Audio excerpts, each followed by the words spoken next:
تیسرا جھوٹا دفاع وہ کرتے ہیں، وہ کہتے ہیں کہ جی صحابہ کرام نے یزید کی بیعت کر لی تھی، تو آپ کو کیا مسئلہ ہے؟ صحابہ کرام نے یزید کی بیعت نہیں کی تھی، صحابہ کرام سے زبردستی بیعت لی گئی تھی تلوار کے زور پر۔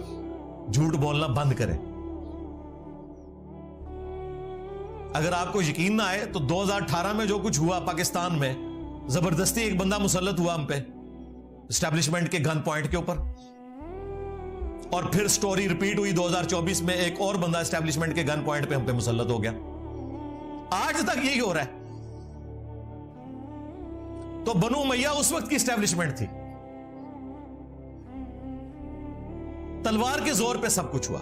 نہیں یقین آتا بخاری شریف کھول لیں، صحیح بخاری میں 4827 نمبر حدیث ہے، مروان بن حکم مدینے کے ممبر پہ مسجد نبوی پہ حضرت معاویہ رضی اللہ تعالیٰ عنہ کی طرف سے گورنر بن کے اناؤنسمنٹ کر رہا ہے خطبے میں کہ اللہ تعالیٰ نے امیر المومنین کو یہ بات سجھائی ہے، وہ امت کے وسیع تر مفاد میں، یعنی کہ اے میرے عزیز ہم وطنوں، وہ امت کے وسیع تر مفاد میں اپنے بعد اپنے بیٹے کو خلیفہ نامزد کرتے ہیں۔ یہ وہ تقریر کر رہا تھا۔ امام بخاری نے اگلے جملے نقل نہیں کیے، وہ بڑے سخت تھے، لیکن اس کے بعد جو کچھ ہوا وہ نقل کیا۔ وہ اگلے جملے کیا تھے وہ بعد میں بتاتا ہوں آپ کو۔ اگلے جملے جو امام بخاری نے نقل کیے وہ یہ تھے کہ وہاں حضرت ابو بکر کا بیٹا کھڑا ہوا اور اس نے کچھ بات وہاں پہ کہہ دی۔ وہ کیا بات کی وہ پھر امام بخاری نے سکپ کر دی۔ پھر اس سے اگلے جملے امام بخاری نے نقل کیے، جسے پتا چل گیا کہ وہ بات کوئی ایسی تھی کہ اسے آگ لگ گئی۔ مروان نے کہا گرفتار کرو اسے، پکڑ لو اس کو۔ وہ فوراً سے مسجد نبوی میں ایڈجسٹنٹ جو حجرہ عائشہ تھا، جہاں ان کی بہن موجود تھی، وہاں داخل ہو گئے۔ اور یہ پاکستان کے کیس میں جو سگا بھائی ہے نا، یہ وہ تھے، یعنی حضرت ابو بکر کی وہ بیوی جو حضرت عائشہ کی والدہ تھی، وہی ان کی بھی والدہ تھی، عبد الرحمن بن ابی بکر کی۔ یہ سگے بہن بھائی تھے۔ ان کے پاس چلے گئے۔ اب ظاہر مروان یہ کام نہیں کر سکتا تھا، مسلمانوں نے پھر احتجاج کرنا تھا کہ یہ کیا حرکت کر رہے ہو۔ باہر سے اس نے کہا اوے ابو بکر کے بیٹے، تیرے بارے میں قرآن میں آیت نازل ہوئی تھی نا کہ یہ کافر کہتا ہے کہ میرے ماں باپ جو مجھے یہ کہتے ہو کہ مرنے کے بعد دوبارہ زندہ کیا جاؤں گا، یہ اگلے لوگوں کی کہانی ہے۔ ابو بکر کے بیٹے کہ تیرے بارے میں قرآن میں آیت نازل ہوئی تھی۔ توبہ توبہ۔ یہ بنو امیہ کے خدمت گزار، یہ ہیں گستاخان خلفائے راشدین۔ جب اس نے یہ بات کی تو سیدہ عائشہ اندر تڑپ اٹھی۔ انہوں نے کہا اسکت، خاموش ہو جا، آل ابی بکر کے بارے میں کوئی قرآن کی آیت نازل نہیں ہوئی سوائے جو میری برات میں سورہ نور کی آیات نازل ہوئی تھی، جب مجھ پہ جھوٹی تہمت لگائی گئی۔ بخاری میں اتنا آتا ہے، المستدرک للحاکم میں اور المعجم الکبیر طبرانی میں اور باقی کتابوں میں اس روایت کی فلنگ ان دا بلینکس موجود ہے، جو اللہ کے فضل سے حافظ ابن کثیر نے سورۃ الاحقاف کی آیت نمبر 17 جو کوٹ کی تھی مروان نے غلط، اس کے کانٹیکسٹ میں وہ سارے ترک ایک جگہ جمع کر دیے، لہذا بریلوی دیوبندی اہل حدیث تینوں کو کوئی اعتراض نہیں ہوگا۔ وہ فل ان دا بلینک یہ تھی کہ اس وقت مروان نے یہ کہا کہ ابو بکر نے بھی تو عمر کو خلیفہ نامزد کیا تھا نا، تو حضرت معاویہ اپنے بیٹے یزید کو بنانا چاہتے ہیں۔ دیکھو کیا ان کی اینالوجی دیکھیں، تو وہ اس پہ حضرت ابو بکر کا بیٹا کھڑا ہوا تھا، کیونکہ ظاہر ہے اس نے کہا کہ بنانا تھا تو مجھے بناتے ہیں نا، مجھے تو نہیں بنایا، تو کون سی مشرق سے اٹھا کے مثال مغرب میں پھینک رہا ہے۔ اور جو کہا نا اس نے کچھ کہا امام بخاری نے، وہ یہاں ہے کہ انہوں نے کہا کہ تیرا امیر المومنین معاویہ سیدھی طرح کہہ ابو بکر اور عمر کے راستے پہ نہیں چل رہا، وہ کیسر و کسرا کے راستے پہ چل رہا ہے۔ اب یہ بہت بڑی گالی تھی ان کے لیے تو، کہ وہی جو ہے وہ بادشاہت آ گئی یہاں پہ۔ اس پہ پھر اس نے کہا پکڑو انہوں۔ اور حجرے میں اما عائشہ کے اور الفاظ تھے جو امام بخاری نے نقل نہیں کیے، وہ یہ تھے کہ مروان تیرے بارے میں نبی علیہ السلام نے فرمایا تھا کہ حکم پہ لعنت، اس کی اولاد پہ لعنت، تو اپنے باپ کی پش میں تھا جب باپ بیٹا دونوں پہ اللہ کے نبی نے لعنت فرمائی تھی۔ مجھے بتائیں جب یہ والی صورتحال ہو کہ حضرت ابو بکر کے بیٹوں کو بھی اپنی جان بچانی پڑے، تلوار کے زور پہ، اپنی وفات سے 4 سال پہلے ایک بندہ اپنے بیٹے یزید کے لیے بیعت لے رہا ہے، تو آپ یہ کہیں گے صحابہ نے بیعت کر لی ہے؟ کہتے ہیں جی ابن عمر نے بیعت کر لی تھی. ایون واقعہ ہررا کے بعد جب لوگ یزید کی بیعت توڑ رہے تھے تو وہ لوگوں کو جا کے سمجھاتے تھے. جی بخاری مسلم ہے, سرکار وہ ہمارے سٹوڈنٹس کو سمجھا رہے تھے. اگر ابن عمر اس زمانے میں سمجھا رہے تھے تو کسے سمجھا رہے تھے؟ اپنے لیول کے لوگوں کو, صحابہ اور تابعین کو. اور اس صحابی کا نام بھی آیا ہوا ہے, عبداللہ ابن مطیع رضی اللہ تعالیٰ عنہ, جنہوں نے کہا کہ اب کیا رہ گیا ہے, یزید کی بیعت توڑیں اہل مدینہ. تو ابن عمر ان کو ملنے کے لیے گئے اور کہا کہ میں تمہیں حدیث سنانے کے لیے آیا ہوں کہ جو خلیفہ وقت کی بیعت کے بغیر مرا وہ جاہلیت کی موت مرا. وہ کہتے ہیں جی ابن عمر نے چونکہ بیعت کر لی تھی, وہ بھی مجبوراً کی تھی انہوں نے, وہ جس طریقے سے کی تھی, انیشلی تو انکار کیا تھا. دوسرا, ابن عمر جب یہ بات کر رہے تھے تو وہ یہ بھول گئے کہ حضرت علی کی بیعت تو ابن عمر نے خود نہیں کی ہوئی تھی, تو اس وقت وہ جاہلیت پہ تھے. یہ لاجیکلی ان کی بات درست نہیں تھی, ورنہ تو خود اس فتوے کی زد میں آ رہے تھے. ہم تو عبداللہ ابن مطیع اور باقی لوگوں کے ساتھ ہیں, ابن عمر کا یہ موقف غلط تھا.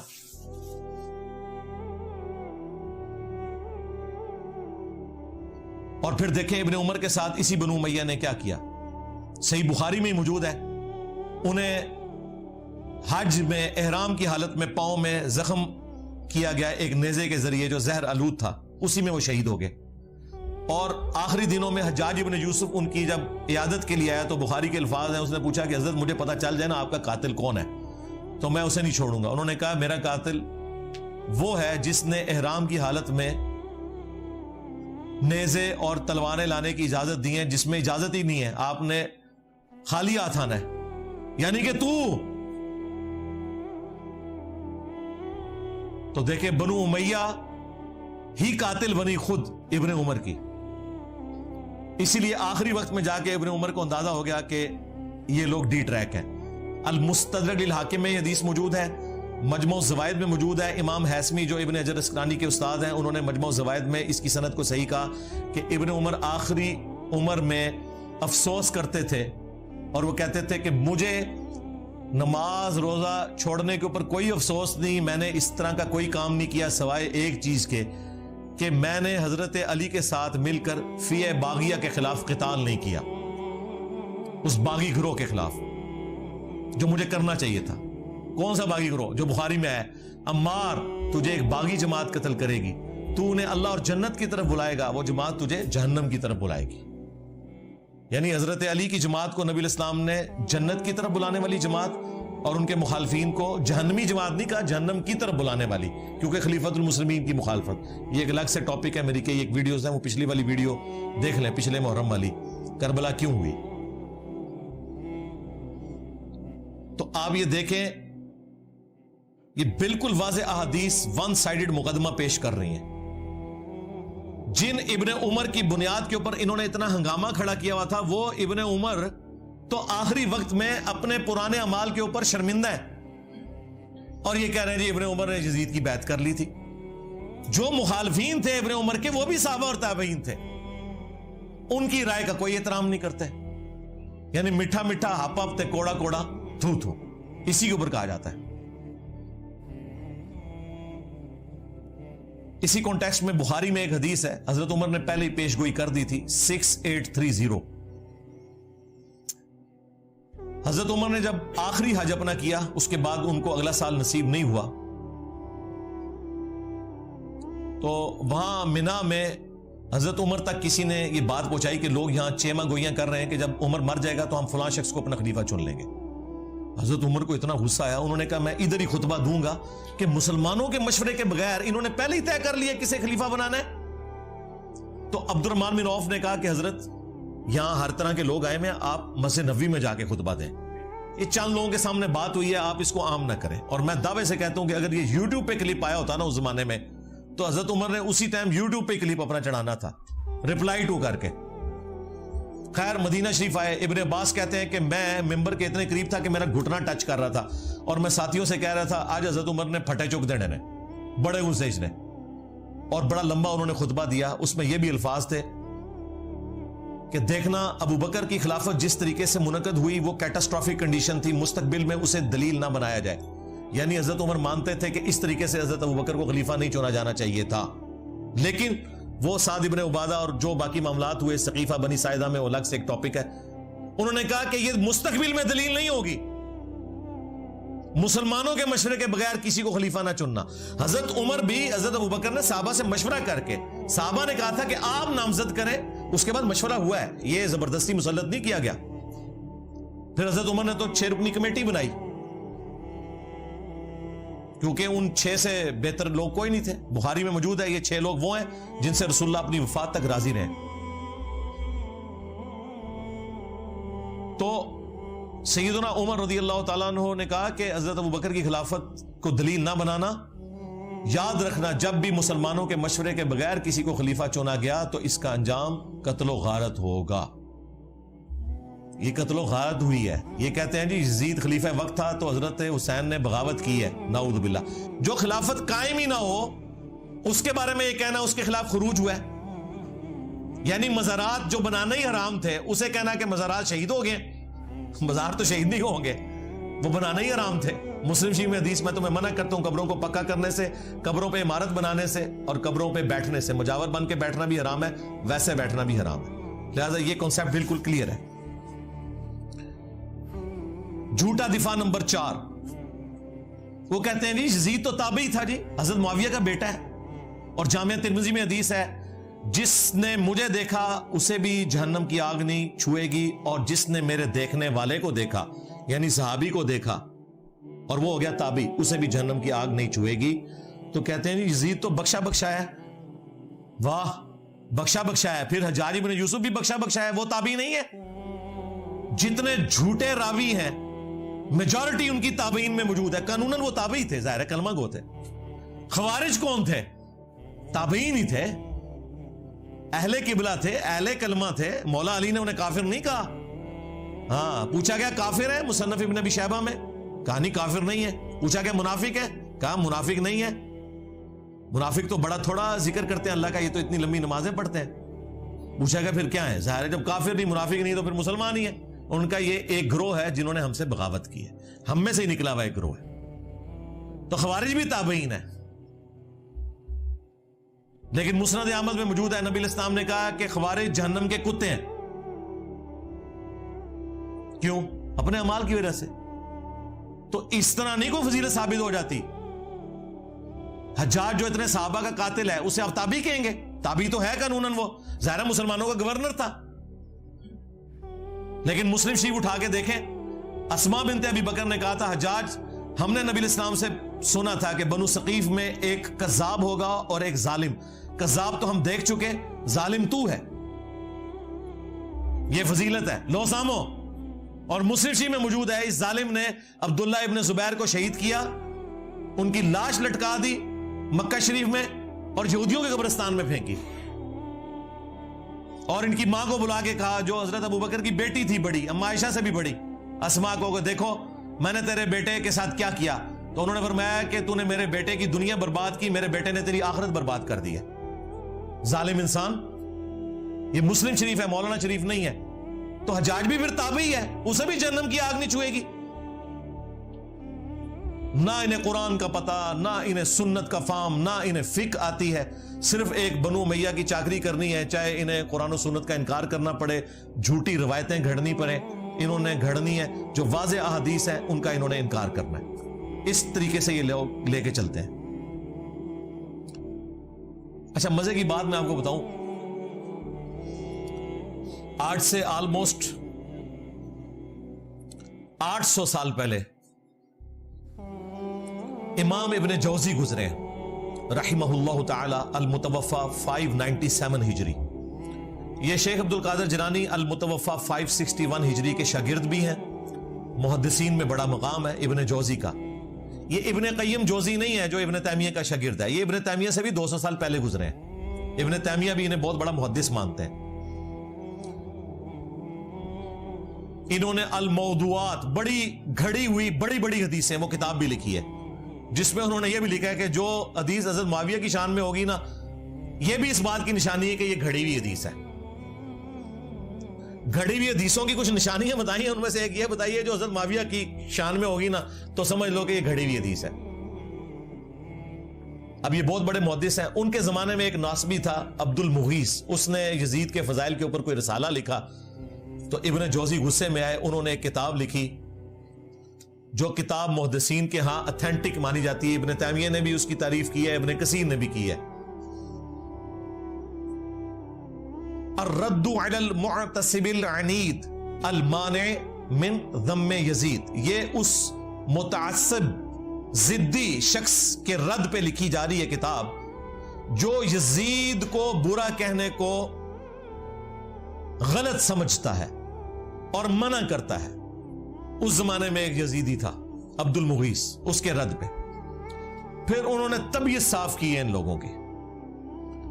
اس میں جب ایک دلیل یہ لی گئی نا کہ یزید جو ہے وہ حضرت معاویہ کا بیٹا ہے اور حضرت معاویہ کے لیے ترمذی میں روایت ہے اے اللہ اسے ہادی اور مہدی بنا, انہوں نے کہا یہ تو روایتی جعلی ہے, اس کی بنیاد کے اوپر تم یہ کلیم کر رہے ہو کہ ان کا یہ ڈیسیژن کرنا کہ یزید کو انہوں نے خلیفہ صحیح بنایا تھا. انہوں نے کہا یہ تو روایتی جعلی ہے. پھر انہوں نے روایت کے اوپر بحث کی. میں نے تو بخاری مسلم سے ثابت کیا یہ فٹ ہی نہیں بیٹھتی. حضرت معاویہ کے دور میں جو جو کام ہوئے ہیں اس میں تو یہ دعا فٹ ہی نہیں بیٹھتی. پھر انہوں نے کہا کہ اگر یہ حدیث کوئی صحیح بھی مانتا ہے تب بھی کوئی گارنٹی نہیں کہ نبی علیہ السلام کی یہ دعا قبول ہوئی ہو, کیونکہ نبی علیہ السلام کی کئی دعائیں اللہ نے واپس بھی کی ہیں. بخاری مسلم میں آئے آپ نے دعا کی تھی کہ میری امت آپس میں نہ لڑے, اللہ تعالیٰ نے واپس کر دی. انہوں نے کہا کیا گارنٹی ہے. پھر ابن جوزی نے اتنا سخت جملہ لکھا, انہوں نے کہا اس سے بڑی کیا دلیل ہے, اگر حضور کی یہ دعا حضرت معاویہ کے حق میں قبول ہوئی ہوتی بقول تمہارے, اگر یہ روایت ثابت ہے تو حضرت معاویہ جنگ صفین میں حضرت علی کے مقابلے پہ آتے. یہ عادی اور مادی ہونا ہے کہ خلیفہ وقت کے خلاف کھڑے ہو گئے, کڈا بڑا پٹکار مارا انہوں نے. پھر انہوں نے احمد بن حنبل کا قول بھی نقل کیا جب ان سے پوچھا گیا کہ یزید کے بارے میں آپ کا کیا موقف ہے. انہوں نے کہا یہ وہی ہے جس نے اہل مدینہ کے ساتھ جو کیا. پوچھا کیا کیا, کہا ان کا مال لوٹا, انہیں قتل کیا. تو شاگرد نے کہا صحابی کا بیٹا ہے حدیث لے لی جائے. انہوں نے کہا حدیث کیا, ایک حدیث بھی اس سے نہیں لینی. اسی لیے دیکھ لیں ذخیرہ حدیث میں صحابہ کرام کی اولاد کی حدیثیں موجود ہیں. حضرت معاویہ 40 سال تک حکمران رہے ہیں, 20 سال تک گورنر اور اگلے 20 سال مکمل طور پہ حکمرانی. بیچ میں ایک حضرت علی والا پیریڈ تھا, اس کے بعد 20 سال یہی حکمران رہے نا صلح حسن کے بعد. 40 سال جس کا باپ مسلمانوں کا حکمران رہا ہے اس کے بیٹے نے ایک حدیث بھی روایت نہیں کی ہے اور نہ محدثین نے اسے نقل کیا ہے, کیونکہ احمد بن حنبل کہتے ہیں اس سے کیا حدیث لوگے. پھر شاگرد نے پوچھا جب یہ یزید نے ظلم کیا اہل مدینہ کے ساتھ تو کون لوگ تھے ان کے ساتھ. ان کا اہل شام تھے جو ہم امیر شام کہتے ہیں, یہ شامی تھے, ایک صوبہ تھا جس نے یہ سارے کا سارا ہنگامہ برپا کیا. تو یہ کتاب اردو زبان میں ترجمہ ہو کے آ چکی ہے, ایک دیوبندی عالم ہے انہوں نے ترجمہ کیا, میں نے بارہا اس کتاب کا تعارف کروایا. اب نئی پرنٹنگ ہو کے یہ کتاب آ چکی ہے. ہماری ویب سائٹ پہ اس کا PDF بھی رکھا ہوا ہے, کسی نے PDF بنا دیا تھا تو ہم نے وہ اپلوڈ کر دیا, لیکن ہارڈ کاپی بھی آپ کے پاس ہونی چاہیے, وہ آپ منگوا سکتے ہیں. وہ کتاب کا ہم ٹائٹل پیج شیئر کروا دیں گے آپ کو. وہ کتاب پڑھنے سے تعلق رکھتی ہے, اس میں اور کئی چیزیں ہیں جو آپ کے لیے انشاءاللہ اس حوالے سے بینیفیشری ہوں گی. اچھا اسی حوالے سے نا یہ بیچ میں ایک چوہا چھوڑ دیتے ہیں کہ جی اگر حضرت معاویہ نے اپنے بیٹے کو بنا دیا تو کیا ہوا, حضرت علی نے بھی تو اپنے بیٹے کو بنایا تھا. بالکل جھوٹ, حضرت علی نے کوئی اپنے بیٹے کو نہیں بنایا. مسند ابی یعلا میں, المستدرک للحاکم میں اور کتابوں میں موجود ہے. لوگوں نے حضرت علی کو کہا کیونکہ زخم لگنے کے بعد وہ کچھ دن زندہ رہے کہ آپ اپنا خلیفہ کسی کو نامزد کریں. انہوں نے کہا میں تمہیں ویسے ہی چھوڑ کے جاؤں گا جس طرح نبی علیہ السلام چھوڑ کے گئے تھے, تم اپنا خلیفہ خود چنو گے. اور یہ ظالم کہتے ہیں کہ حضرت علی نے حسن ابن علی کو اپنے بعد خلیفہ نامزد کیا. وہ صحابہ کرام نے مشورے سے چنا تھا. اس حوالے سے شیخ البانی نے ایک روایت لی ہے کہ میری امت کا پہلا شخص جو میری سنت کو بدلے گا وہ بنو امیہ سے ہوگا. اور شیخ البانی نے ساتھ پتہ کیا لکھا, یہ وہ شخص ہوگا جو خلافت کو ملوکیت بنا دے گا. تو دیکھ لیں پھر بنو امیہ کا پہلا شخص جس نے خلافت کو ملوکیت بنایا وہ کون ہے. حضرت ابوبکر بنو تیم سے, بنو امیہ سے نہیں. حضرت عمر بنو عدی سے, بنو امیہ سے نہیں ہے. حضرت عثمان بنو امیہ سے ہیں لیکن انہوں نے اپنے بیٹے کو نہیں بنایا. اس کے بعد حضرت علی بنو ہاشم سے ہیں. اس کے بعد حسن ابن علی کے 6 مہینے. پھر حضرت معاویہ رضی اللہ تعالیٰ عنہ بنو امیہ سے ہیں, انہوں نے اپنے بیٹے کو بنایا. جی بنایا, وہ ہم آپ کو پہلے بتا چکے ہیں.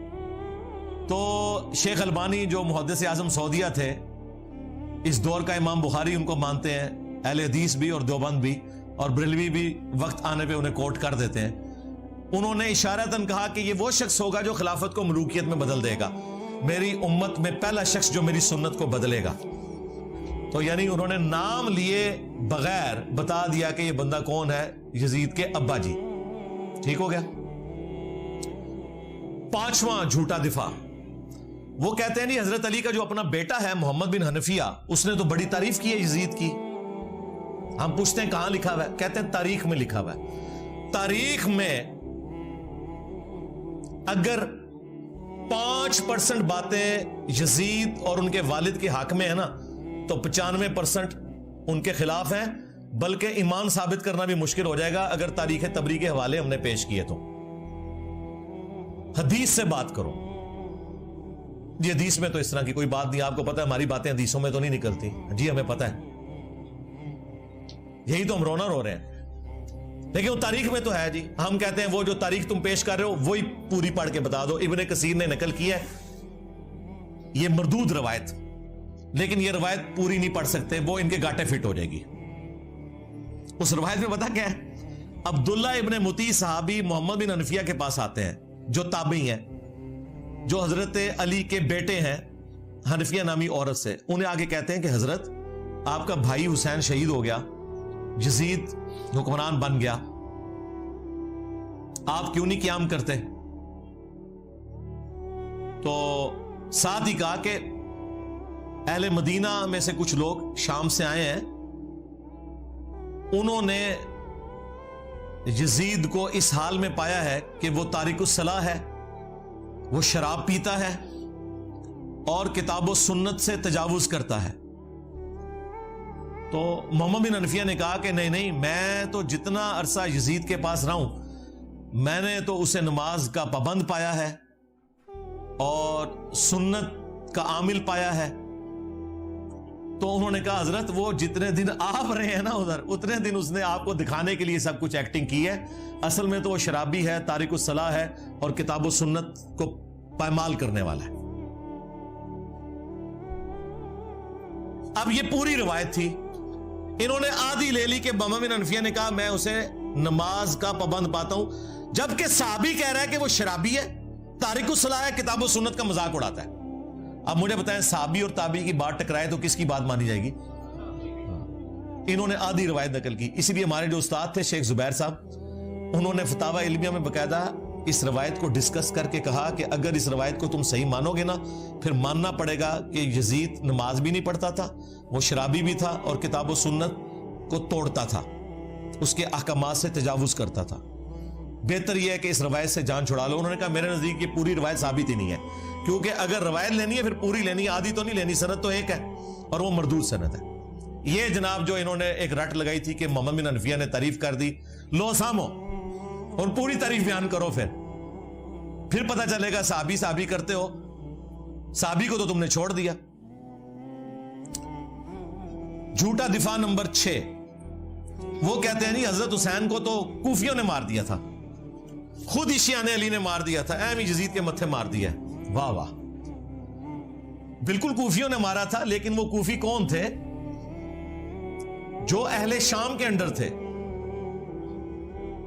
یہاں پہ بھی جو کچھ ہوتا ہے نا, جب گورنمنٹ ایک ہو تو بات آتی ہے پنجاب پولیس نے یہ کیا. بھئی پنجاب پولیس وفاقی حکومت کے انڈر آتی ہے, اگر اچھا کام کرے گی تو وفاقی حکومت کے کھاتے میں ڈلے گا, برا کرے گی تو وفاقی حکومت کے کھاتے میں.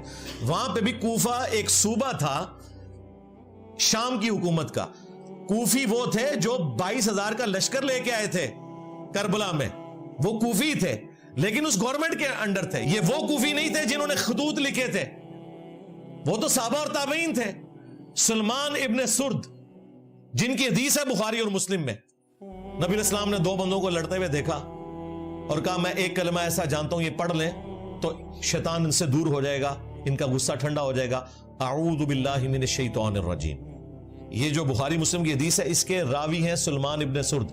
یہ مین بندہ تھا جنہوں نے حضرت حسین کو کہا کہ وہ بڑا مر گیا اور اپنے بعد ایک چھوٹا چھوڑ گیا, اور جو لفظ انہوں نے استعمال کیا نا وہ استعمال کیا جو موسیٰ کے مخالف کے لیے ہم استعمال کرتے ہیں کہ ایک بڑے والا مر گیا اور اپنے بعد ایک چھوٹا چھوڑ گیا اپنی جگہ. اتنے سخت الفاظ اس وقت عبید اللہ ابن زیاد کے روب کی وجہ سے وہ لوگ نکل نہیں سکے. مسلم بن عقیل کو قتل کر دیا گیا, اس سے پہلے نعمان بن بشیر کو گورنری سے ہٹایا گیا, لیکن بعد میں توابون کی تحریک انہوں نے چلائی اور وہ شہید ہوئے سارے. اور پھر مختار سقفی آیا, اس نے پھر عبید اللہ ابن زیاد کو بھی قتل کیا. بخاری اٹھا کے دیکھیں, ترمذی اٹھا کے دیکھیں, حضرت حسین ابن علی کا سر کاٹ کے عبید اللہ ابن زیاد گورنر کوفہ جو یزید کا تھا اس کے سامنے تشت میں پیش کیا گیا. اللہ کی لعنت, اللہ کے فرشتوں کی لعنت, تمام لعنت کرنے والوں کی لعنت جنہوں نے اہل البیت کو یوں ظلمن شہید کیا. آمین.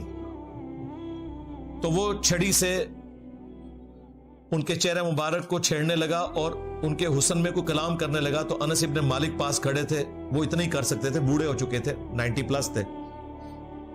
انہوں نے کہا کہ رسول اللہ کے سب سے زیادہ ہم شکل حسین ابن علی تھے. یہ بخاری کے الفاظ ہیں. اسی حدیث میں امام بخاری نے لکھا ہے برأس الحسین علیہ السلام, حسین علیہ السلام کا سر مبارک, علیہ السلام لکھا ہے. مولوی نے عربی میں علیہ السلام لکھا تھا, اردو میں ترجمہ رضی اللہ عنہ کر دیا, نکال ہی دیا. عربی میں لکھا ہوا ہے, آپ کھول کے دیکھ لیں, مکتبۃ الشاملہ میں بھی, اسلام 360 میں بھی عربی میں لکھا ہوا ہے, اردو میں رضی اللہ عنہ لکھا ہوا ہے. اور جب زید بھائی مجھے ملنے آئے نا, میں نے کہا یہ دیکھ لیں, انہیں یقین ہی نہیں آیا. کہتے یار یہ انہوں نے کیا ہوا ہے. میں نے کہا یہ اچھا ہے, اس کو چینج کرنے کی ضرورت نہیں ہے, ہم نے بتانا ہے بعد میں بھی کہ کیا کام ڈالتے ہیں. انہوں نے دارالاسلام والوں سے اٹھایا تھا, میں نے کہا اسی طرح ہی رہنے دیں تاکہ ہم دکھا سکیں بعد میں. sunna.com بہت بڑی ویب سائٹ ہے جس پہ حدیث کی کتابیں ہیں. عربی میں علیہ السلام لکھا ہے, اردو میں رضی اللہ عنہ لکھا ہوا ہے, ایک فرقہ وارانہ اس چیز کو دھڑاڑ کو قائم رکھنے کے لیے. تو عبید اللہ ابن زیاد جس کے سامنے حضرت حسین کا سر کاٹ کے رکھا گیا, وہ کوفی تھا لیکن گورنر تھا شامیوں کی طرف سے. لہذا یہ کہنا کوفیوں نے مار دیا تھا ظالموں, یہ وہ کوفی تھے جو حضرت حسین کے مخالفین تھے, نہ کہ وہ شیعان علی کے جنہوں نے حضرت حسین کو وہاں پولیٹیکل سٹرگل کے لیے بلایا تھا. اور حضرت حسین لڑنے نہیں گئے تھے, بی بچوں کے ساتھ ایک سیاسی جدوجہد کے لیے جا رہے تھے جس کا آخری انجام قیام حسین ہی ہونا تھا, لیکن اس سے پہلے ہی ان کو شہید کر دیا گیا. اسی لیے انہوں نے راستہ بھی بدلا. یہ جو کہتے ہیں جی وہ دمشق کی طرف جا رہے تھے یزید کے ہاتھوں میں ہاتھ دینے, بالکل جھوٹ ہے. وہ راستہ انہوں نے اس لیے بدلا تھا کہ انہیں پتہ چل گیا تھا کہ مسلم بن عقیل شہید ہو چکے ہیں, یہ مجھے بھی کوفے تک نہیں پہنچنے دیں گے, تو میں انہیں دھوکہ دے کے دوسرے راستے سے جاؤں. لیکن ان کے پاس تو اتنی فوج تھی, انہیں بھی یہ خطرہ تھا کہ حسین ابن علی کہیں راستہ نہ بدلے, تو انہوں نے کربلا کے پاس بھی پڑاؤ کیا تھا کہ اگر اس راستے سے بھی آئے تو ہم پکڑ لیں گے, جو یہ نقشے بنا کے آپ کو بتا رہے ہوتے ہیں. اللہ کے بندو ڈر جاؤ, جھوٹ باندھتے ہو, اپنی طرف سے باتیں بنا کے منسوب کرنا شروع کر دیتے ہیں. جھوٹا دفاع نمبر 7 جو اسی کے ساتھ جڑا ہے, وہ کہتے ہیں حسین علیہ السلام نے 3 شرائط رکھ دی تھیں جی کربلا میں. انہوں نے تو خود عبید اللہ ابن زیاد کو کہا کہ مجھے یزید کے پاس جانے دو, میں اس کے ہاتھوں میں ہاتھ دے کے بیعت کر لیتا ہوں. واہ واہ واہ, سبحان اللہ. اگر یہ ہو جاتا تو عبید اللہ ابن زیاد نے لڑیاں ڈالنی تھی اور کہنا تھا یزید صاحب آپ کے ابا جی جو کام 4 سال تلوار کے زور پہ نہیں کروا سکے, دیکھیں میں نے کروا لیا ہے. اور یزید اسے کتنا انعام دیتا کہ میرے ابا جی جو کام نہیں کروا سکے, کہ حسین کی بیعت نہیں لے سکے, تم نے لی ہے. ظاہر ہے اس کے بعد تو پھر بنو امیہ کی حکومت لیجیٹمائز ہو جانی تھی نا, جب بنو ہاشم نے بیعت کر لی نبی علیہ السلام کے گھر والوں نے. آپ دیکھیں مسئلہ یہی تھا کہ جب تک حضرت حسین بیعت نہیں نہ کرتے وہ حکومت جو ہے لیجیٹمائز نہیں ہوگی, وہ تلوار کے زور کے اوپر ہے. تو یہ عقل مانتی ہے کہ عبید اللہ ابن زیاد یہ موقع جانے دیتا. کہتے ہیں دوسری شرط رکھی کہ مجھے مسلمانوں کے کسی بارڈر والے ایریا میں بھیج دیں, میں کافروں کے خلاف جہاد کروں. اس زمانے میں تو کافروں کے خلاف کوئی جہاد نہیں ہو رہا تھا, آپس کی خانہ جنگی تھی, یہ بھی بالکل فراڈ ہے. تیسرا جی مجھے مدینہ شریف واپس جانے دو. انہوں نے مدینہ شریف کو جانا تھا, انہیں تو راستے میں پتا تھا کہ مسلم بن عقیل شہید ہو چکے ہیں اور میرے ساتھ کیا ہوگا. ان کو تو حدیثیں پتا تھی کہ میرے بارے میں موجود ہے. یہ جس کتاب سے انہوں نے پیش کیا انصاب الاشراف, امام بلازری کی کتاب, اور کہتے ہیں یہ 3 شرائط موجود ہیں. اور وہ آئے دن آپ کو وہ جو ایک مماتی دیوبندیوں کا مولوی ہے نا, وہ بھی یہ بیان کرتا پھرتا ہے, پکا یزیدی ہے وہ. ایون آپ تو وہابی اس کو اپنے پلیٹ فارم کے اوپر لے کے آتے ہیں, بندیالوی کو, اس کی میں نے طبیعت صاف کی تھی. کلن یاد آیا جے, میں انہوں پر دسیا سی تو قرآن بھی نہیں آتا ظالم, کتھو چیزاں چک کے کتھے فٹ پہ کرنا ہے. کلن وعد اللہ الحسنہ, اس کی میں نے تفسیر بھی بیان کی تھی, قرآن سے, بخاری سے, مسلم سے. یہ اس نے ذلیل حرکت کی کہ اس نے کہا یہ 3 شرائط تھیں. انصاب الاشراف جو کتاب ہے نا، اگر اس کتاب سے یہ تم نے روایتیں ماننی ہیں تو پھر اس میں تو بہت کچھ لکھا ہوا ہے جو تمہیں ہضم نہیں ہوگا. اسی لیے ہمارے استاد شیخ زبیر علی زئی صاحب نے اگرچہ فضائل صحابہ کتاب میں یہ روایت نقل کی انصاب الاشراف سے، اور لکھا کہ اس کی سند حلال بن یساف تک تو درست ہے، لیکن یہ نہیں انہوں نے کنفرم کیا کہ حلال بن یساف واقعہ کربلا میں تھا یا نہیں، اور بعد میں اس کتاب سے ہی جان چھڑا لی. حلال بن یساف بھی فارغ ہو گیا. وفات سے پہلے انہوں نے فتاوی علمیہ میں مضمون لکھا کہ امام بلازری کی کتاب ثابت نہیں ہے. لیکن یہ انہوں نے کیوں کیا وہ آپ کو میں بتاؤں گا، یہ انہوں نے نہیں بتایا. یہ جب میری ان سے ڈسکشن ہوئی تو انہوں نے کہا کہ علی بھائی اگر ہم اس کتاب کو صحیح مانیں نا تو اس میں تو باقی روایتیں موجود ہیں، ان کا کیا کریں گے. میں 3 روایتیں پیش کرنے لگا ہوں الزامی جواب کے طور پہ. یہ نہ ہو اس کو کوئی کلپ کاٹ لے، وہ گلے پھاڑنے والے مولویوں نے میرا یہ کلپ کاٹ لیا تھا کہ اگر تم نے 3 شرائط والی کتاب انصاب الاشراف کو ماننا ہے تو اس میں یہ لکھا ہوا ہے یزید کے والد کے بارے میں کہ اس کا تابوت جہنم کی آگ میں ہے. جی یہ لکھا ہوا ہے یزید کے والد کے بارے میں، لکھا ہوا ہے کہ جب تم اسے دیکھو کہ میرے ممبر پہ چڑھا ہے اسے قتل کر دینا. اور پھر وہ مشہور روایت جس کا کوئی سرا پکڑا ہی نہیں دیتا تھا کہ اس روایت کا مقصد کیا ہے، وہ روایت بھی پوری اس کتاب میں لکھی ہوئی ہے. اگر اس کتاب کو صحیح ماننا ہے تو پھر آپ دیکھیں آپ کے ساتھ کیا ہوتی ہے. وہ روایت تھی مسند البزار میں مجموع الزوائد میں صحیح سند کے ساتھ کہ نبی علیہ السلام نے 3 لوگوں پہ لعنت فرمائی. آپ کے سامنے سے ایک اونٹ گزر رہا تھا، آپ نے فرمایا جو اونٹ پہ بیٹھا ہوا ہے اس پہ بھی اللہ کی لعنت، جو اونٹ کو ہانک رہا ہے اس پہ بھی اللہ کی لعنت، اور جس نے اس کی مہار پکڑی ہوئی ہے اس پہ بھی اللہ کی لعنت. یہ روایت ختم ہو جاتی ہے مسند البزار میں مجموع الزوائد میں. اب اس روایت سے کیا رزلٹ نکلے گا جب تک یہ نہ بتایا جائے کہ اس اونٹ کے اوپر وہ شراب لے کے جا رہے تھے، ایرون لے کے جا رہے تھے، چرس لے کے جا رہے تھے، لعنت کیوں ہوئی، وہ بندے کون تھے. وہ محدثین نے اپنی کتابوں میں ان بندوں کے نام نہیں بتائے. ظاہر مشکل ہو جانا تھا، سنیت کا ایک غلبہ، سنی ہمیشہ حکومت میں رہے آپ کو پتا ہے، لیکن یہ روایت اپنی جگہ موجود ہے. اسے کہا جاتا ہے اونٹ والی حدیث کہ اونٹ پہ بیٹھے ہوئے پہ بھی لعنت، ہانکنے والے پہ بھی، مہار پکڑنے والے پہ بھی. کیوں لعنت؟ یہ بندے کون ہیں کوئی ذکر نہیں. انصاب الاشراف میں موجود ہے کہ وہ 3 بندے کون تھے، ان بندوں پہ اصل میں لعنت کی گئی تھی. اگر اس کتاب کو کسی نے صحیح ماننا ہے 3 شرطوں والی کتاب. ہم تو کہتے ہیں مانو پھر اگے بھی ٹرو، فارغ ہی ہو جاؤ. انصاب الاشراف میں لکھا ہے کہ اونٹ پہ یزید کے دادا ابو بیٹھے ہوئے تھے. ہاں جی، اونٹ کی مہار یزید کے ابا جی کے ہاتھ میں تھی، اور اونٹ کو ہانکنے والا یزید کا چاچا تھا. چچا ایک چشتی چاچو ہے نا، ایک یزید کا بھی چاچو ہے.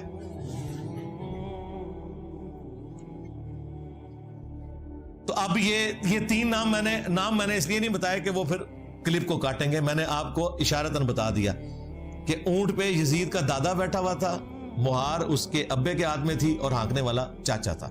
نام آپ سب کو پتا ہے، ورنہ ہمارے سٹوڈنٹس کمنٹس میں خود لکھ دیں گے 3 بندوں کے نام. اس روایت کو پھر صحیح مانو گے؟ اسی لیے شیخ زبیر صاحب نے کہا یہ کتاب امام بلازری سے ثابت ہی نہیں، جان ہی چھڑا لی. بالکل ٹھیک کیا. آمدہ کوئی 3 شرائط والی بات کرے، اسے کہو 3 شرائط والی بات کرو گے تو 3 ملعون لوگوں کا ذکر ہم کریں گے. ہاں وہاں 3 شرائط، یہاں 3 وہ لوگ جن پہ اللہ کے نبی نے لعنت فرمائی ہے. پھر ظاہر ہے یہ پیرلل میں آئے گا. اور صرف لعنت نہیں کہا کہ یزید کے باپ کا تابوت جہنم کی آگ میں ہے، یزید کے باپ کو جب ممبر پہ دیکھو تو اسے قتل کر دینا. یہ ساری روایتیں بتائیں گے. لہذا بہتر یہ ہے کہ انصاب الاشراف سے جان چھڑا لیں. ہمارے نزدیک بھی ہمارے استاد کا موقف ٹھیک ہے. یہ کتاب اگرچہ اکثر محدثین امام بلازری سے ثابت مانتے ہیں، لیکن اس کے ساتھ یہ جو خطرناک باتیں جڑی ہوئی ہیں، جو خطرناک سے بھی اگلا ورژن ہے، بہتر یہ ہے کہ اس کتاب کو آپ جان چھڑا لیں کہ یہ ساری جعلی کتاب ہے. اور ہمیں پتہ ہے کہ آپ کی جتنی باتیں وہ ویسے ہی جعلی ہیں، کوئی صحیح بھی نکلے نا. ایک بڑی مشکل سے آپ نے دریافت کی تھی، وہ مانتے مانتے آپ کو اتنا کچھ ساتھ ماننا پڑ رہا ہے کہ آپ بھی اس کتاب سے اب جان ہی چھڑائیں گے انشاءاللہ تعالی. جھوٹا دفاع نمبر 8، تھرڈ لاسٹ. وہ کہتے ہیں نہیں قسطنطینیہ والی جو بشارت ہے وہ یزید پہ فٹ ہوتی ہے. بخاری میں حدیث ہے میری امت کا پہلا گروہ جو کیسر روم کے شہر پہ حملہ کرے گا وہ بخشے ہوئے ہیں. اچھا قسطنطینیہ کا ذکر نہیں ہے, کیسر روم کا شہر یہ ذکر ہے. اور کیسر روم کا شہر نبی علیہ السلام کے زمانے میں حمص تھا. وہ تو بعد میں وہ بھاگ کے قسطنطنیہ چلا گیا جان بچانے کے لیے جب اسے نظر آیا کہ مسلمانوں کی فوجیں وہاں تک پہنچ جائیں گی. تو اگر اس کو مانا جائے تو یہ بشارت ابو عبیدہ ابن جرح رضی اللہ تعالیٰ عنہ پہ فٹ ہوتی ہے. اور اگر قسطنطینیہ کو آپ نے ماننا ہے تب بھی ذکر ہے پہلا لشکر. پہلا لشکر, کوئی بھی لشکر نہیں. قسطنطینیہ پہ تو درجنوں حملے ہوئے ہیں. پہلا لشکر کون سا تھا؟ وہ کہتے ہیں بخاری میں لکھا ہے کہ ابو ایوب انصاری رضی اللہ تعالیٰ عنہ اس لشکر میں شریک تھے, وہ فوت ہوئے اور یزید نے ان کا جنازہ پڑھایا. تو ثابت ہو گیا یزید جنتی ہے. ہم کہتے ہیں یہ ثابت ہوا, یہ کہاں سے ثابت ہوا کہ وہ پہلا لشکر تھا؟ اس میں تو نہیں لکھا ہوا پہلا لشکر. ہم آپ کو بتاتے ہیں وہ پہلا لشکر نہیں تھا, وہ 7واں لشکر تھا. اگر 2 لشکر بھی گئے ہو نا تب بھی وہ پہلا نہیں ہے, وہ بعد والا ہے. پہلا لشکر وہ ہے جو سنن ابی داؤد میں موجود ہے. ایک صحابی کہتے ہیں ہم قسطنطینیہ پہ حملے کے لیے جب گئے ہمارے لشکر کے امیر عبد الرحمن بن خالد بن ولید تھے, حضرت خالد بن ولید کے بیٹے, یزید نہیں تھا. اور ابو ایوب انصاری بھی ہمارے ساتھ تھے. انہوں نے ہمیں ایک آیت کی تفسیر سمجھائی. اور پھر ابو ایوب انصاری قسطنطنیہ کے تمام حملوں میں شریک ہوتے رہے حتیٰ کہ ایک حملے کے دوران وہ فوت ہوئے اور وہیں پہ دفن ہوئے. آج بھی ان کا مزار موجود ہے ترکیے میں. اب وہ مسلمانوں کے پاس ہے نا, استنبول. تو ابو داؤد میں یہ حدیث موجود ہے کہ اس وقت جو لشکر گیا تھا اس کے امیر کون تھے؟ خالد ابن ولید کا بیٹا. اور اس کے بعد مسلسل وہ شریک ہوتے رہے حتیٰ کہ ایک حملے میں وہ فوت ہوئے. تو جس میں فوت ہوئے وہ تو بعد میں ہوگا نا, جس میں زندہ تھے وہ پہلے. تو اگر 2 بھی ہوتے تو پھر بھی وہ دوسرا ہے. ویسے یہ 7واں ہے. اور یہ جو میں بتا رہا ہوں یہ بھی پہلا نہیں ہے, اس سے بھی پہلے منذر بن زبیر لے کے گئے. وہ شیخ زبیر صاحب کے شاگرد ہیں, عبداللہ جابر دامانوی صاحب. انہوں نے پوری کتاب لکھی ہے, ہماری ویب سائٹ پہ رکھی ہوئی ہے کہ قسطنطنیہ پہ پہلا حملہ کس نے کیا تھا. بہرحال یہ تو نہیں بنتا, یہ انہوں نے پکڑا ہوا تھا. اور جگہ جگہ یہی وہ چیز ہے جو ابن تیمیہ نے سب سے پہلے چوہا چھوڑا, اسی کو لے کے پھر بعد کے لوگ چلے. حتیٰ کہ ڈاکٹر ذاکر نائک نے بھی جو یزید کو رضی اللہ عنہ کہا اور جنت کی لشکر والی بشارت اس کے اوپر فٹ کر کے تو خاری کمائی. میں نے اسی وقت ان کے خلاف ویڈیو ریکارڈ کروائی تھی اور ان کی علمی اصلاح کی کوشش کی تھی. باقی جو ان کی علمی خدمات ہیں وہ اپنی جگہ, لیکن یہ ان سے بہت بڑا بلنڈر ہوا ہے اور دعوت حق کو نقصان ہوا ہے ان کے اس ایٹیچیوڈ کی وجہ سے. تو میں نے ان کو کہا تھا یار ابن تیمیہ کی تقلید چھوڑو, میں نے بخاری اور ابو داؤد سے ثابت کیا ہے کہ وہ پہلا لشکر نہیں تھا. اور یہ ہمارے استاد شیخ زبیر صاحب نے پہلی دفعہ جرأت کی الحدیث رسالے میں, یہ پورا تحقیقی مضمون لکھا. پھر ہمارے جو دوسرے استاد تھے مولانا اسحاق صاحب, انہوں نے باقاعدہ اپنے جمعے کے خطبے میں شیخ زبیر صاحب کی تعریف کی اور انہوں نے کہا اس وقت ان سے بڑا کوئی محدث نہیں ہے. اب تو اہل حدیثوں کو اپنے گھر کی خبر پتہ چل گئی ہے کہ ان کے اپنے بڑے محدث نے بھی بتا دیا کہ یہ ابن تیمیہ نے غلط بشارت فٹ کی تھی, ڈاکٹر ذاکر نائک نے غلط فٹ کی تھی. احادیث کی روشنی میں قسطنطینیہ کا وہ والا لشکر جو پہلا لشکر تھا جس کے لیے بشارت تھی اس میں یہ شامل ہی نہیں تھا. اور جس زمانے میں گیا اس وقت تو یزید دودھ پیتا بچہ تھا, 6 سال سے کم ہی عمر تھی اس کی, بہت زیادہ بھی لگا لیں. فتح تو خیر یہ صحابہ سے بھی نہیں ہوا, قسطنطینیہ تابعین سے بھی نہیں ہوا, تبع تابعین سے بھی نہیں ہوا. یہ 9ویں صدی ہجری میں نبی علیہ السلام کی وفات کے آلموسٹ 900 سال کے بعد, 850 تقریباً سال کے بعد یہ فتح ہوا. 19 مئی 1453 سلطان محمد فاتح, اس کے اوپر انہوں نے ایک فلم بھی بنائی ہے ترکیے والوں نے. آج چل رہا ہے 7 محرم 1446 ہجری بمطابق 14 جولائی 2024. یہ فتح ہوا 19 مئی 1453, یعنی آلموسٹ 8 سے سمجھ لیں 600 سال پہلے. ارطغرل کی اولاد میں سے جو 7واں سلطان تھا, سلطان محمد فاتح, اس کی عمر اس وقت 24-25 سال تھی. اس نے قسطنطینیہ کو فتح کیا, لیکن وہ فتح کرنے والے کے لیے بشارت نہیں تھی, بشارت تھی جس نے پہلا حملہ کیا. وہ فتح کرنے والے کے لیے جو بشارت ہے مسند احمد میں کہ وہ بڑا اچھا امیر ہوگا, وہ روایت سندن صحیح ثابت نہیں ہے. لیکن جو جنت کی بشارت تھی وہ پہلے لشکر کے لیے تھی. یہ جناب ٹوٹل ان کی گیم تھی جس سے انہوں نے جنتی اسے ڈکلیئر کیا ہوا تھا. اور یوں آگے ہم نہیں کہتے وہ جہنمی ہے, اس کا معاملہ اللہ کے سپرد, لیکن جھوٹی بشارتیں تو جنت کی فٹرا نہ کریں.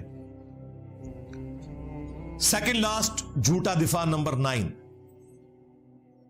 کہتے ہیں جی اللہ تعالیٰ چاہے تو یزید کو بخش بھی سکتا ہے. دیکھیں کیسے غیر محسوس طریقے سے اس کی جھوٹی وکالت کرتے ہیں. کہتے ہیں جی آپ کو کیا تکلیف ہے؟ ہمیں کوئی تکلیف نہیں بھائی, ہم تو کہتے ہیں سارے بخشے جائیں, کوئی مسئلہ نہیں. یہ اللہ کا اپنے بندوں کے ساتھ معاملہ ہے, ہمارے ساتھ کوئی اس کا معاملہ نہیں ہے. لیکن آپ جھوٹی جنت کی بشارتیں فٹ کرو, یہ بالکل غلط ہے. اور دوسرا یہ اتنا آسان معاملہ نہیں ہے.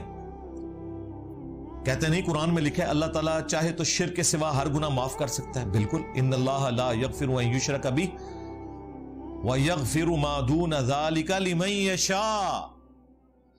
بے شک اللہ تعالیٰ قیامت کے دن ہر گناہ کو معاف کر دے گا اگر دنیا میں توبہ نہ کی ہوئی. دنیا میں کی ہوئی تو دنیا میں ہی معاف, سوائے شرک کے. شرک آخرت میں بھی معاف نہیں ہونا اگر بغیر توبہ کے مرے. لیکن اس کے سوا ہر گناہ معاف کر دے گا لمن یشاء, جس کے لیے چاہے گا. مراد کیا؟ جس کے لیے نہیں چاہے گا نہیں کرے گا. شرک کے علاوہ کون سا ایسا گناہ ہے جو معاف نہیں ہو سکتا؟ وہ قرآن میں لکھا ہوا ہے سورۃ النساء میں, جس نے ایک مؤمن کو ناحق قتل کیا اس کی سزا ہمیشہ کی جہنم ہے. اسی سورۃ النساء میں جس میں لکھا تھا شرک کے علاوہ ہر گناہ معاف ہو جائے گا جس کے لیے چاہے گا, اوپن لائسنس وہاں بھی نہیں تھا. اسی سورہ النساء میں لکھا ہوا ہے کہ مؤمن کا قتل ناحق ہمیشہ کی جہنم ہے. لو سامو. اور ابو داؤد میں اس کو سپورٹیو حدیث ہے کہ نبی علیہ السلام نے فرمایا اللہ تعالیٰ یا تو شرک کو معاف نہیں کرے گا یا قتل ناحق کو معاف نہیں کرے گا. کیا حسین ابن علی کا قتل ناحق نہیں ہے؟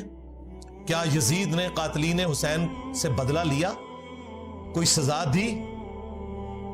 بالکل نہیں. اس کے جواب میں پتہ کیا کہتے ہیں؟ حضرت علی نے حضرت عثمان کے قاتلین سے بدلہ لیا.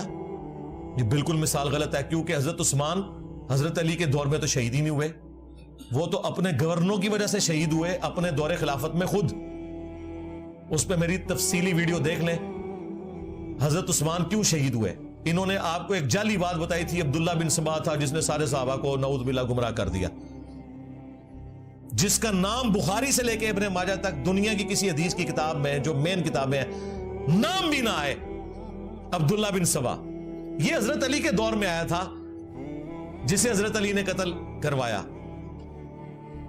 حضرت عثمان کے ساتھ کوئی لینا دینا نہیں تھا. حضرت عثمان کی شہادت تو بنو امیہ کے گورنروں کی وجہ سے ہوئی, جو بخاری مسلم میں موجود ہے. وہ آج ٹاپک نہیں, پچھلے دنوں جب ایک بریلوی نما رافضی نے حضرت عثمان کی توہین کی تو میں نے تفصیلی ویڈیو ریکارڈ کروائی تھی حضرت عثمان کیوں شہید ہوئے, وہ آپ دیکھ لیں. وہ بخاری مسلم سے میں نے ثابت کیا, بنو امیہ کی لکھی ہوئی تاریخ سے نہیں, نہ صلاح الدین یوسف نے جو جھوٹ لکھے ہوئے ہیں اس کی بنیاد کے اوپر, بخاری مسلم سے ثابت کیا. تو یہ بالکل غلط اینالوجی ہے. حضرت عثمان حضرت علی کے دور میں شہید نہیں ہوئے, لیکن حضرت حسین ابن علی حضرت معاویہ رضی اللہ تعالیٰ عنہ کے بیٹے یزید ابن معاویہ جس کی آپ جھوٹی وکالت کرتے ہیں اس کے دور ملوکیت میں شہید ہوئے ہیں. ویسے تو آپ کہتے ہیں, حضرت عمر کہتے ہیں میرے دور حکومت میں اگر کوئی کتا بھی مر جائے فرات کے کنارے تو میں جواب دے ہوں, اور فرات کے کنارے حسین ابن علی شہید ہو جائیں تو وہ جواب دہ نہیں ہے اس وقت کا حکمران. مسند احمد میں حدیث ہے مولا علی جنگ صفین سے واپسی پہ نہروان جاتے ہوئے جب نینوا نامی جگہ سے فرات کے کنارے گزرے تو کہا اصبر یا ابا عبداللہ, اے ابو عبداللہ صبر کرنا صبر کرنا صبر کرنا. تو وہ ساتھ جو غلام تھا اس نے کہا آپ کس سے باتیں کر رہے ہیں؟ تو اپنے تخیل میں آپ بات کر رہے تھے, اپنے دکھ کا اظہار کر رہے تھے. تو ابو عبداللہ حضرت حسین کی کنیت تھی, وہ ان کو مخاطب کر رہے تھے. پھر انہوں نے کہا کہ میں ایک دن نبی علیہ السلام کے پاس حاضر ہوا اس حال میں کہ حضور نے حسین کو اپنے ہاتھوں میں اٹھایا ہوا ہے, آپ کی آنکھوں سے مسلسل آنسو جاری ہیں. میں نے کہا میرے ماں باپ آپ پہ قربان, آپ کو کس نے غمگین کر دیا؟ تو آپ نے فرمایا ابھی ابھی حضرت جبرائیل علیہ السلام آئے تھے, انہوں نے مجھے خبر دی کہ آپ کے اس بیٹے کو جس سے آپ اتنا پیار کر رہے ہیں آپ کی امت پیاسا فرات کے کنارے شہید کر دے گی, تو میں اپنے جذبات پہ قابو نہیں رکھ سکا. پھر میرے کہنے پر حضرت جبرائیل نے ہاتھ مار کر کربلا کی سرخ مٹی بھی مجھے لا کر دکھائی. تو نبی علیہ السلام کو حضرت حسین کی پیدائش کے ساتھ بتا دیا گیا تھا. حضرت حسین کو بھی پتا تھا میں نے کربلا میں مظلوماً شہید ہونا ہے. یہ کوئی چھپی ہوئی بات نہیں تھی, یہ اوپن سیکرٹ تھا. پھر حضور کی وفات کے 50 سال بعد جب 61 ہجری میں یہ واقعہ ہوا تو مسند احمد میں موجود ہے, عبداللہ ابن عباس نے ایک خواب دیکھا. یہ کسی وہابی کا خواب نہیں ہے, کسی بریلوی کا خواب نہیں, دیوبندی کا نہیں, یہ صحابی کا ہے جو نبی اسلام کی شکل کو پہچانتا ہے, جس کے لیے گارنٹی ہے کہ اس شکل میں شیطان نہیں آ سکتا.